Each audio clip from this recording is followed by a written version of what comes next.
नमस्कार. वैशूज किचनमध्ये आपल्या सर्वांचं खूप खूप मनापासून स्वागत आहे. आज मस्त असं आपण लाल भोपळ्याचे घारगे बनवणार आहोत. खूप साधी सिंपल रेसिपी आहे.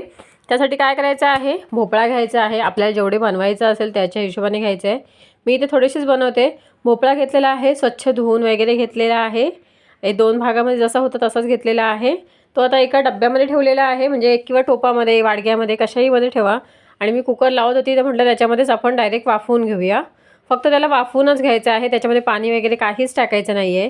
आणि बघा हे वाफवून झाल्याच्या नंतर त्याला थोडंसं पाणी नाही म्हटलं ते असतंच ना, त्याच्यामुळे ते छान वाफलं जातं.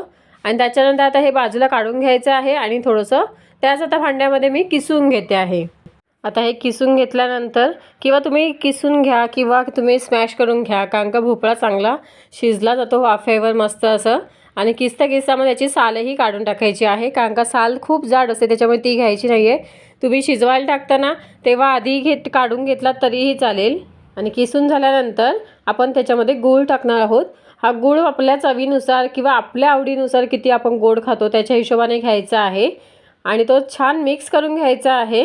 मी इथे बघा गूळ कुठे पाक वगैरे केलेला नाही आहे किंवा त्याचं वितळवून वगैरे पण घेतलेलं नाही आहे.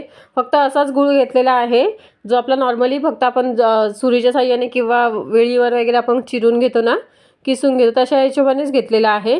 आता हा ह्याच्यामध्ये फक्त व्यवस्थित मिक्स करायचा आहे की तो आपोआप वितळला जाणार.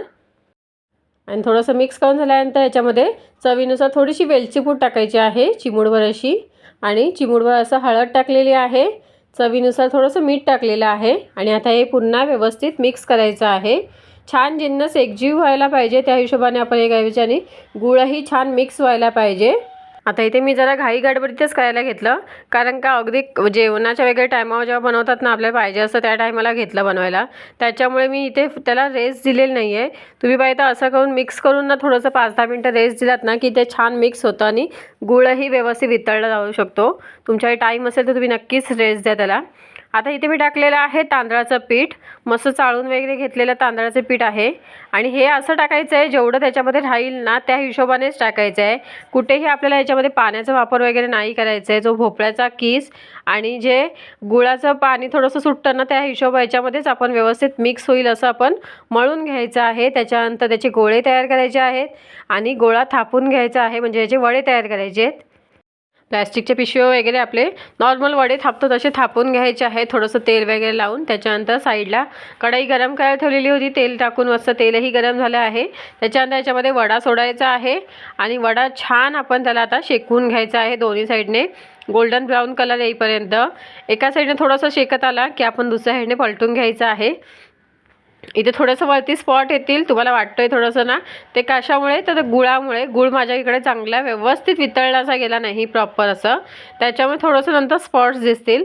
आणि बघा इथे वडा मस्त असा घारगे आपले इथे तयार आहेत. छान दोन्ही साईडने मस्त क्रिस्पी होईपर्यंत आपण छान गोल्डन कलर येईपर्यंत आपण तळून घेतलेले आहेत. आणि मी बोलली होती ना, हे स्पॉट्स हे फक्त गुळाचे आहेत, छान वितळला गेला नाही. त्याच्यामुळे तुम्ही फक्त त्याला 5-10 मिनटं रेस्ट द्या आणि मग ते छान मस्त असे घारगे तयार होतात इथे.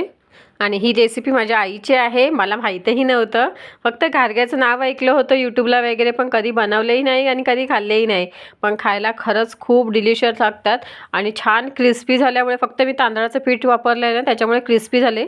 बाकी तुम्हाला पाहिजे असेल तर तुम्ही गव्हाचं पीठ आणि प्लस बेसन वगैरे तेही वापरू शकता आणि त्याच्यानुसारही करू शकता.